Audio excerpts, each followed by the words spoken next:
చదువుతో పాటు skills, placements తో పాటు సక్సెస్ సందీప్ యూనివర్సిటీ మాత్రమే అందిస్తుంది. మనం ఎన్ని విషయాలు మాట్లాడుకున్నప్పటికీ ప్రతిరోజు ఒక 4-5 పైలపై కనిపిస్తున్నాయి. ఇప్పుడు ఈ రోజు కూడా చూస్తే సూసైడ్స్ ఉన్నాయి, అందులో హత్యలు కనిపిస్తున్నాయి, ఆత్మహత్యలు, ఇవన్నీ కూడా కుటుంబాల పరంగా కనిపిస్తున్నాయి.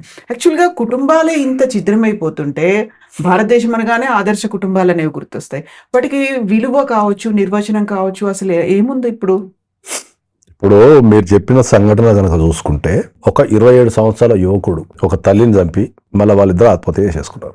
ఏది తండ్రి కొడుకు కలిపి. అది అసలు వినటానికి ఆలోచన అతి భయంకరంగా ఉన్నది. ఆర్థిక ఇబ్బందుల వల్ల చనిపోవాల్సిందేనా, చంపాల్సిందేనా అనే విషయం మీద ఇప్పటికీ కొన్ని లక్షల సార్లు నా నెత్తినోరు బాదుకొని ఈ జనాలకి చెప్తాను. నేను నెత్తినోరు బాదుకొని చెప్తాను. నేను ఆర్థిక ఇబ్బందులు అనేటివి జీవితంలో ఒక భాగం మాత్రమే, అంతే తప్ప అవే జీవితం కాదు.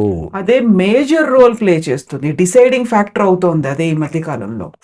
ఏమవుతుంది ఇప్పుడు ఆర్థిక ఇబ్బందులు? ఇప్పుడు ఈ కేసు తీసుకున్నా ఏమవుతుంది? వ్యాపారాలలో నష్టాలు జరిగి ఉంటాయి. అప్పులు చేసి ఉండొచ్చు, కట్టలేకుండా పోతుండొచ్చు. నువ్వు కోర్టుకు వెళ్తే నీకు అప్పుల బారి నుంచి నిన్ను కాపాడటానికి ప్రొవిజన్స్ ఉన్నాయి కదా. దర్జాగా నువ్వు కోర్టుకు వెళ్ళి, సార్ ఈ వ్యాపారం చేసిన నాది లాస్ అయింది, నేను కట్టలేని పరిస్థితి ఉంది అని చెప్పి నువ్వు కోర్టులో అప్లికేషన్ వేసుకుంటే కోర్టే నీకు రిలీఫ్ ఇస్తుంది.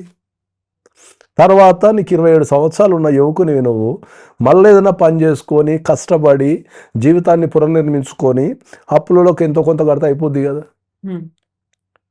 నువ్వు ఈ సమాజానికి అప్పులు చేసి చచ్చిపోవడమో, చంపడమో, పారిపోవడమో చేయటం వల్ల ఈ సమాజానికి మీరు ఏం మెసేజ్ ఇస్తున్నారు?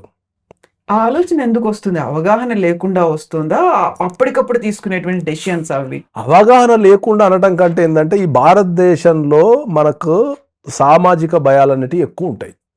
అంటే అప్పటిదాకా మనం సొసైటీలో ఒక స్థాయిలో గడిపి సడన్గా ఈ ప్రపంచానికి మనం అప్లపాలైపోయినాము, మనం అడక్క తింటున్నాము అనే విషయం తెలిస్తే ఈ జనాలందరూ ఎట్లా చూస్తారు అనే భయంతో మనం చచ్చిపోవడమో, చంపడమో, పారిపోవడమో చేస్తున్నాం. మీరు అందరూ అర్థం కావాల్సింది ఏంటంటే అప్పులు అయిపోయిన తర్వాత మళ్ళా దాన్ని ఆర్గనైజ్ చేసుకుంటే ఒక జీవితాన్ని మీరు నేర్చుకున్నట్టు ఉంటుంది. ఓకే, కింద పడ్డ తర్వాత లేవటాన్ని నేర్చుకుంటే మీరు ఒక జీవితాన్ని నేర్చుకున్నట్టు ఉంటుంది. సమాజానికి మీరు చెప్పుకోవడానికి ఒక చరిత్ర ఉంటుంది. అరే లాస్ అయితే చచ్చిపోవద్దు, ఇక నేను ఇంత కష్టపడి పైకి వచ్చానని చెప్పుకోవడానికి అవకాశం ఉంటుంది.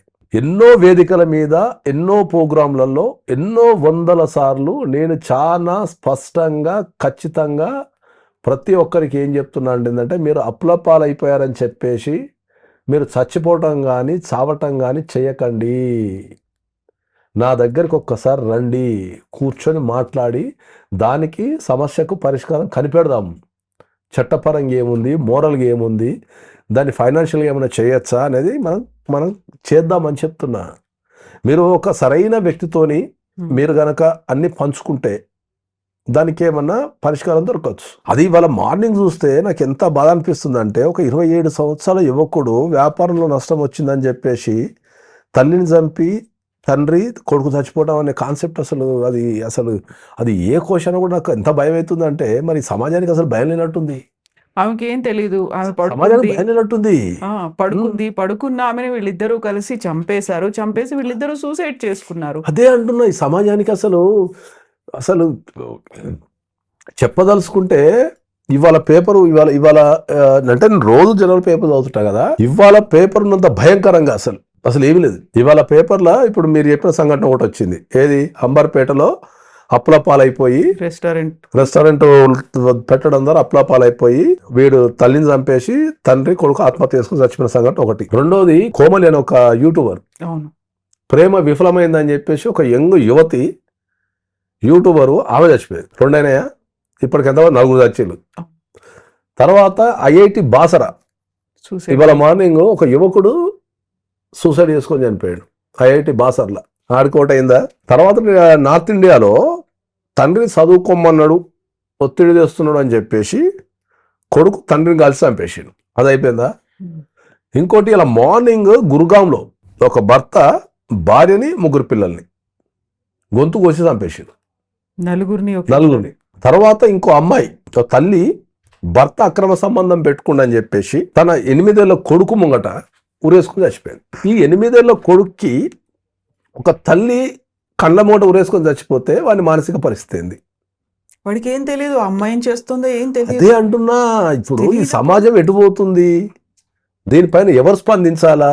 ఇప్పుడు ఈ ఒక్కరోజు పేపర్లోనే ఇన్ని హత్యలు, ఇన్ని ఆత్మహత్యలు ఉన్నాయి.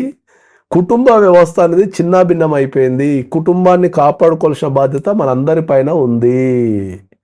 మీ అందరికి అర్థమయ్యే భాషలో చెప్పాలి అంటే ఏంటంటే, బంధాలన్నీ బలహీనం అయిపోయినాయి. కుటుంబంలో ఉన్న బంధాలు మొత్తం బలహీనం అయిపోయినాయి. అది ఎనీ రిలేషన్షిప్ కావచ్చు. ఈ మధ్య కాలంలో తండ్రిని చంపిన కొడుకు, కొడుకుని చంపిన తండ్రి, తల్లిని చంపిన కొడుకు, లేకపోతే భర్తను చంపిన భార్య, భార్యను చంపిన భర్త, ఇవి పేపర్లలో, టీవీలలో, సోషల్ మీడియాలో ఒక కామన్ రెగ్యులర్ వార్త అయిపోయింది. చదివే జనాలు కూడా దాన్ని ఇట్లా స్క్రోల్ చేసి నా నెక్స్ట్ ప్రాంతానికి వెళ్ళిపోతున్నారు. కానీ ఒక్కసారన్నా ఆ సంఘటన జరిగినప్పుడు అది ఎంత ఇంపాక్ట్ పడుతుంది సొసైటీ మీద, కుటుంబాల మీద. రేపు అటువంటి కుటుంబాల్లో మనం కూడా ఉండొచ్చు కదా అనే భయం కూడా ఎవరికి రావడం లేదు. అది చాలా రెగ్యులర్ థింగ్ అయిందా? రెగ్యులర్ కాదు అసలు, అది అసలు ఎవడో పడుచుకుంటారు, దాని కామన్ థింగ్ అయిపోయింది. రెగ్యులర్ ప్రతి కుటుంబంలో ఆత్మహత్య జరుగుతుంది అన్న టైప్లో అయిపోయింది. న్యూ నార్మల్ గా స్పందించడం అనేది అది తగ్గిపోయింది. ఈ కుటుంబం అంటేనే ఒక హత్య ఆరు ఒక ఆత్మహత్య అనే నిర్వచనానికి వచ్చేసినాం మనం. కుటుంబాన్ని నిర్వచించే విధానం మారిపోయింది, దాని నిర్వచనం మారిపోయింది. అరే ఎవ్వరు కూడా మీరు మన చుట్టుపక్కల ఏం జరుగుతుందో మనకు తెలియకపోతే రేపు అది మన ఇంటిని కూడా కంబలించచ్చు కదా అని చెప్తున్నాను నేను. That's what I'm telling. ఎవరన్నా ఆర్థిక ఇబ్బందులు చచ్చిపోతారా అండి? ఆర్థిక ఇబ్బందులు ఉంటే ఆదుకోవడానికి కోర్టులు ఉన్నాయి, చట్టాలు ఉన్నాయి. కోర్టులలో రకరకాల ప్రొవిజన్స్ ఉన్నాయి. టైం తీసుకునే ప్రయోజనం ఉంది, ఐపీ పెట్టుకునే ప్రయోజనం ఉంది. నేను కట్టలేను సార్, నా దగ్గర లేవు, నన్ను క్షమించండి అని చెప్పి ఐపీ పెట్టుకునే ప్రయోజనం ఉంది. నీకు చట్టమే ఒకవైపు నుంచి నీకు రక్షణ ఇస్తుంటే, ఇప్పుడు నా అప్లప్పాలు అయిపోతే చచ్చిపోకురా అయ్యా, కోర్టుకు కాపాడుకుంటామని చట్టమే చెప్తుంటే నువ్వు చంపడము చచ్చిపోవడం ఎందుకు చేస్తున్నావు? ఇది ఎంతమందికి అర్థం కావాలా? ఆర్థిక ఇబ్బందులు ఉంటే మీరు ఒక సరైన వ్యక్తితోనే డిస్కషన్ చేయండి. అప్లప్పాలు అయిపోతే డిస్కషన్ చేయండి. వాళ్ళు ఏదో ఒక రకమైన సొల్యూషన్ ఇస్తారు, ఒక బలాన్ని ఇస్తారు, ఒక ధైర్యాన్ని ఇస్తారు, మీ పక్కన నిలబడతారు, పోరాడతారు. ప్రొటెక్షన్ 100% ఇస్తుంది. నెత్తి నోరు బాదుకొని మీకోసం పోరాటానికి వాడు చచ్చిండ్రా అయ్యా, రండి, నేను కాపాడుకుంటా, సావకండి, అందమైన జీవితాన్ని ఖరాబ్ చేసుకోకండి, చిన్న చిన్న పిల్లల్ని చంపటము, లేకపోతే యువకుల్ని యంగ్ జనరేషన్ని చంపడం చేయకండి అయ్యా. వాళ్ళకు మనం పోరాటాన్ని నేర్పాలా, కింద పడ్డప్పుడు లేవటం నేర్పాలా, ఉరకటం నేర్పాలా. ఇవన్నీ నేర్పకుండా మనము చంపడం చచ్చిపోవడం నేర్పుతూ సమాజం ఎటుపోతుందిరా అయ్యా అని చెప్తే ఎవరికి కూడా పట్టింపు లేదు ఈ దేశంలో.